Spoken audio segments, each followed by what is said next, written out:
today we're talking about how to solve right triangles. So we have all that we need to know except for one piece of the puzzle. And we're going to work on that one piece of the puzzle today. So,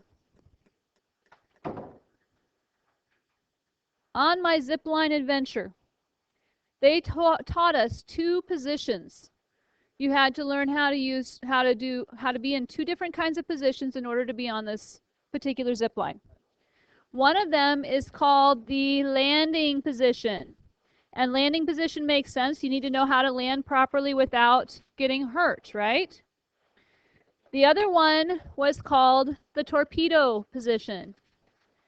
And the torpedo position looks a little different than the landing position. So if you're in landing position, first of all, you have a harness on. And that harness gets strapped to the actual zip line in two places and then one on the back. So you're strapped in three different places. You have three tethers in case one of them would break. When you have this harness on, it feels like a great big giant diaper. Okay, because when they strap you in, you end up having a seat that you're sitting on. So when we're sitting on that seat, if you are feeling kind of relaxed and normal, that's considered the landing position. You're kind of just in a normal seated position. But your arms go way up high. There are two handles way up high. Then when you go on the torpedo position, you actually have to lean way back. You cross your feet. You're using your abs to hold yourself in place. And your hands are actually closer to your chest, holding onto the straps down here. So what does this do to you when you're going to? Makes you go faster. Why are you going faster? You're much more aerodynamic, okay? So the question becomes, why did they have to teach us about the torpedo position? Why did we need to be so aerodynamic? Turns out that anybody who is under 120 pounds needs to go into torpedo position for 4 of those little yellow circles. Those yellow circles, you know where you see those big balls on lines, on power lines and so forth? You get a count for 4 or 5 of those yellow balls before you get to move into landing position if you're a lightweight. Exactly. You're thinking, oh my gosh, I'm going to fall and so forth. But you see these little circles, these little balls? Those are the things that you're counting on the way down. Okay? When you get to the bottom, this is the platform that you land on. Okay? So my husband wanted to see how far he could go, how fast he could go, and basically put himself in torpedo mode the whole way, my husband. And they were kind of waving him down, like, get into landing position, and he hit the platform, bounced against the springs, actually went backwards for a ways, and then back in. So he got a little extra of a ride. Okay? I think they were concerned. Because, of course, they don't want you to, you know, land in the concrete and all that jazz, right? Or break, snap the cable, and so forth. Okay? Now, what happens if you don't stay in torpedo mode long enough and you are too light of a weight is this. So they have to shut it down. They have to delay everybody because you don't make it all the way. You get stuck. No, this wasn't actually taken by me. Okay? This is a picture I found on Google Earth. Okay? So they were fishing him out of the ocean, basically, having to grab a hold of him and pull him to the platform. It was fairly scary, yeah. You just have to know that all the safety, everything is you know, taking place. I didn't see any sharks. My son did see a dolphin when we were on the cruise. A dolphin. Some dolphins jumping. All right. So, to our math problem. The zip line in Labadee, Haiti is 2,600 feet long. And it drops from the top of the platform to the bottom platform is a 500-foot drop. Okay? We want to find the angle of depression of that zip line. Okay? Liz, please. Mine for the day. Get a piece of paper out, take some notes. Okay. Piece of paper, working on notes. So here's our ocean. Okay. And here's our mountain. And we're 500 feet up when we start. And our zip line is 2,600 feet long, platform to platform. Okay. We want to find the angle of depression. So if we were looking straight out, what angle would this be? You guys aren't used to seeing thetas, so I'm going to erase that and call it x. Okay, so when you look at angle of depression, you're looking at what angle would I be making if I looked straight out versus looking down at my target. Okay, so draw this picture on your paper, and let's figure out what x is. An actual piece of paper for notes.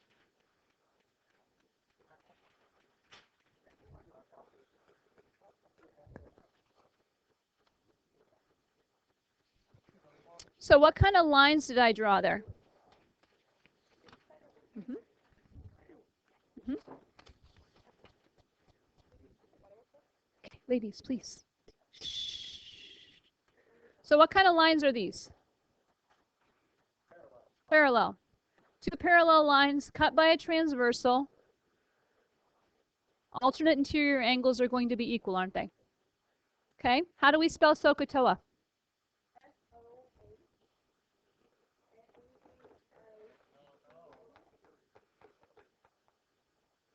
So if I want to know angle x, how is 500 related to x? Opposite. And what other part do we have? Hypotenuse. We have the opposite and hypotenuse. Sine. The sine of x is equal to 500 over 2,600. Big numbers, right? We're not used to quite so big numbers. So calculators out. Let's figure this out to 4 decimal places. We've done this before, right? Next week. 500 divided by 2,600.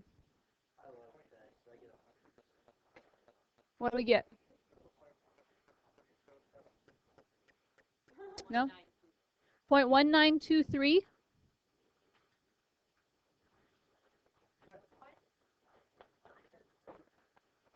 Good question. Why is it sine? Why are we using sine here? The angle we're trying to find has an opposite that's 500 and a hypotenuse. So when we see opposite and hypotenuse, we have to think of sine. To answer these kinds of questions, things that we can't measure, we can't possibly measure this directly. So we have to be able to do these kinds of calculations. Okay? All right, now we have a decimal in our calculator. Nope, use the regular ones. You'll get the same answer, but you want to practice on the calculators because you can't use your phones on the test. So you don't want to get to the test and not know how to use the calculator. Okay? So it would be really, really, really nice if we had some way to find out what that angle was.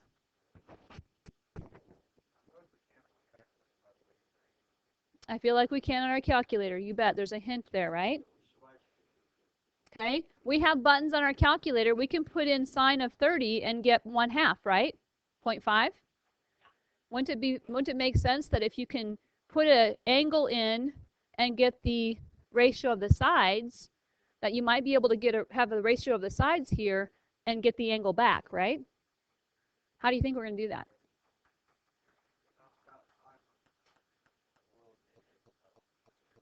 Well, if I know that I have a 30-degree angle and I want the sine of 30, what do? Press sine 30, okay? If I have a decimal, maybe we should use the opposite of the sine, right? The inverse sine. Everybody see buttons that look similar to, yeah, that's the inverse sine.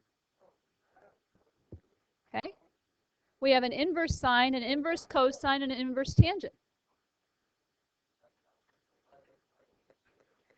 Very good. When we take our number that we had in the calculator and we say, I want the inverse sine of that 0.1923 whatever, we should get 11 point what? 11 point, if you don't do any rounding, you get 11.087. And we're going to do this to one decimal place, so 11.1 degrees.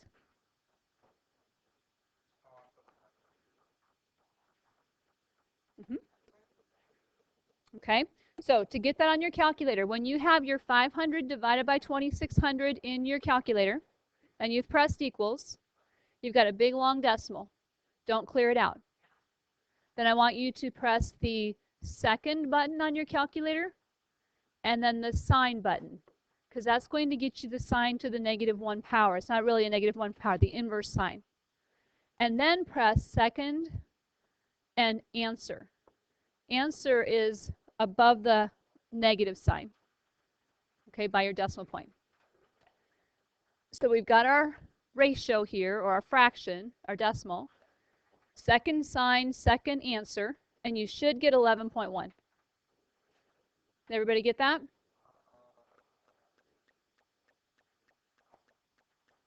Did you get it, Will? 11.1? Okay. Calculator has to be in degrees. Didn't work? Okay. So I'll come look at yours. Okay. Make sure your calculator's in degrees. And then whatever, we had that number in there when we press second sign. Some of your calculators will just take it and it'll be done. It'll have 11 point something. Others will have to have the second sign answer. So you have a shift. Some of them don't say second, they say shift. So shift, sign, and then shift answer. Or no, you actually don't need the shift, I'm sorry. So just plain old answer, and then equals. And you're in degree mode.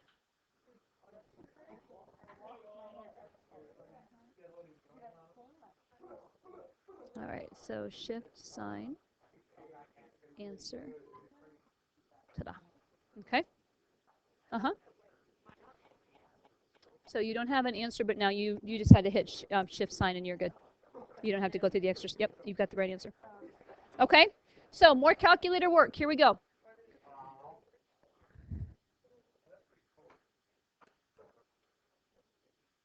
We have A, B, and C are all acute angles in a triangle.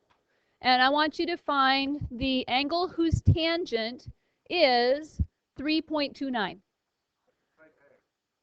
What angle, what measure, what degree of angle A will get us 3.29 for its opposite over its adjacent? So 3.29 in your calculator. Okay. We want the second tan of 3.29. Second tan of 3.29.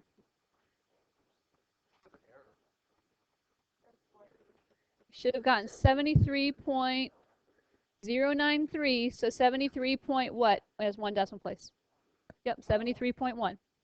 Everybody get 73.1? So we rounded, yep. So we did the second tan of 3.29, and we got 73.1 degrees. Okay? Now let's try out the inverse sign button. Okay? We're going to take the second sign of 0.55. 33.4 to one decimal point.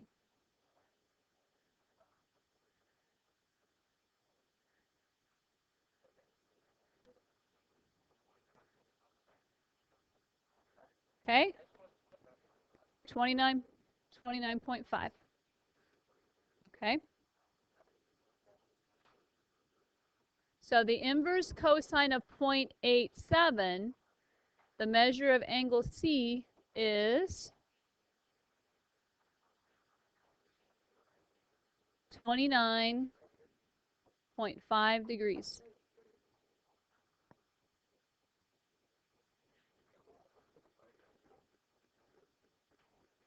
Okay? Everybody get that? We do. Okay? So now we know not just how to create the angles, the ratios, right? But also how to get the angles back. The angle who has a tangent of, the angle who has a sine of, the angle who has a cosine of, right? So now we know how to retrieve those. So let's look at another example. We want to find the measure of angle A. We want to know how many degrees it is. Okay? We look and it could be a 45, 45. Nope. The legs aren't the same. Okay? So how do we spell SOHCAHTOA?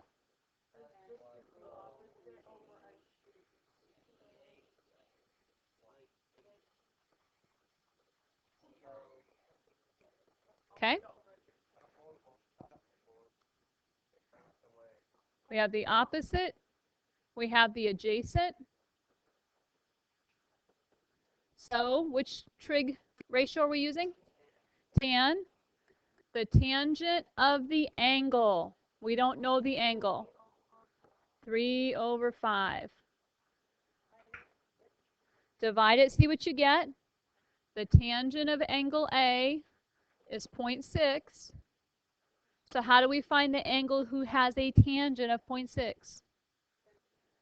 Second tan.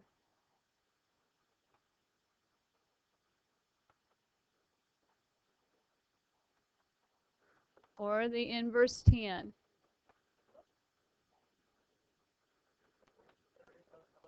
What'd you get? 30.596, so we're going to call it 31 degrees. Make sense? Okay. Second tan of 0.6 gave us 31 degrees when we rounded it to 1 decimal place. Okay. Now, the next example is very similar, but what we're going to ask you to do is to solve the whole triangle. When we ask you to solve the whole triangle, we want you to find all the missing parts, which isn't that hard. We know we have a 90-degree angle. You don't have to tell me that angle B has a measure of 90 degrees. We know that symbol. Okay? We know that BC is 24, AC is 25. So we have to find one side, the distance between A and B, and we need to find two angles, the measure of angle A and the measure of angle C.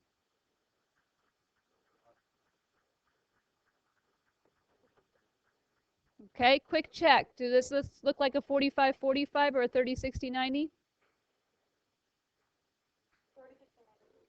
It'd have to be a 30-60-90 by appearance, right? But 25 divided by 2 times the square root of 3 is not 24. Okay? So we're going to use our trig ratios. Do you want to find angle A or angle C first? A. So if we're finding angle A, we say how are these two related to the angle A? So which trig function are we using? Sine. The sine of angle A is the opposite over the hypotenuse.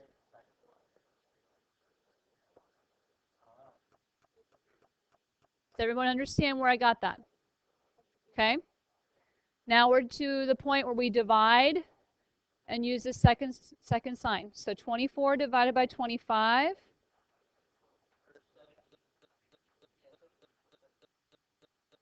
So 73.7 is our measure of angle A.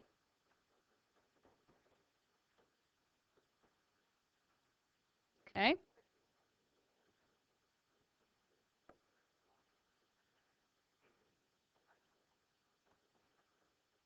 How do we find angle C?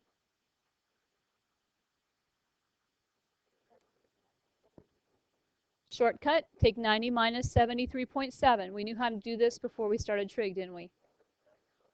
Okay, 180 degrees altogether, right?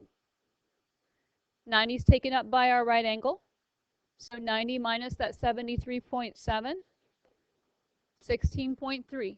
But if you want to practice your trig so that you're prepared for your test, it certainly doesn't hurt to say, now I want to find angle C, and angle C has an adjacent and a hypotenuse. Cosine of C would be 24 over 25. And you could use the inverse cosine. Okay? A couple questions came up. Okay, we're gonna find AB in just a second. Okay? And what was the other question? We got 16.3 by saying that we know we have a 90-degree angle here. So 90 minus the 73.7 will get us our third angle. But we could also do it by finding 24 divided by 25 second cosine. It's a good way to practice using these trig ratios. Okay? Two ways to get the answer for C. How do we find this side? It's a 90-degree angle, so it's a right triangle. What do we know about right triangles? You could use a squared plus b squared equals c squared. X squared plus 24 squared is 25 squared. You could certainly use Pythagorean's theorem, right? The other option that we have is to say, wait a minute, I want to get this other side, and I know I have a 73.7 degree angle now. And this is the adjacent and hypotenuse, right? So I could use the cosine. Much. I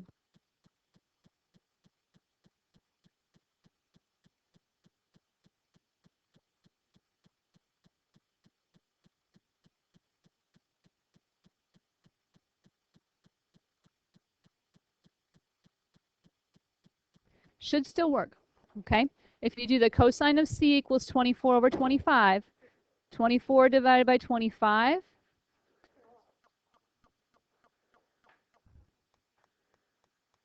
second cosine of 0.96, you get 16.3.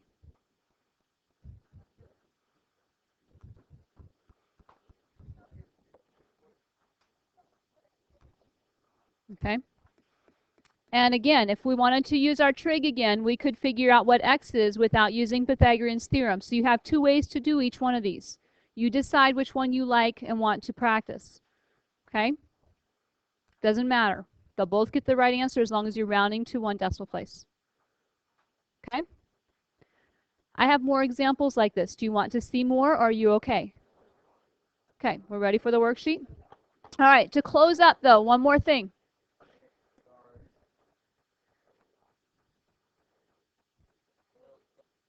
When I went to Google Earth and checked out Labadee, Haiti, first of all, I went to Google Maps because I wanted to see how long this was across the bottom of our triangle. Remember we had our zip line? Why is that? This is math. This is exactly how math works. Okay? But if we were in this particular line is 2560 feet. Okay? If this was 2600, we can find out, guess what? I don't think that's 500 feet. If you want bonus points, extra credit points, go to my site, find those two pictures, tell me what you think the height is. It's on my website. Okay?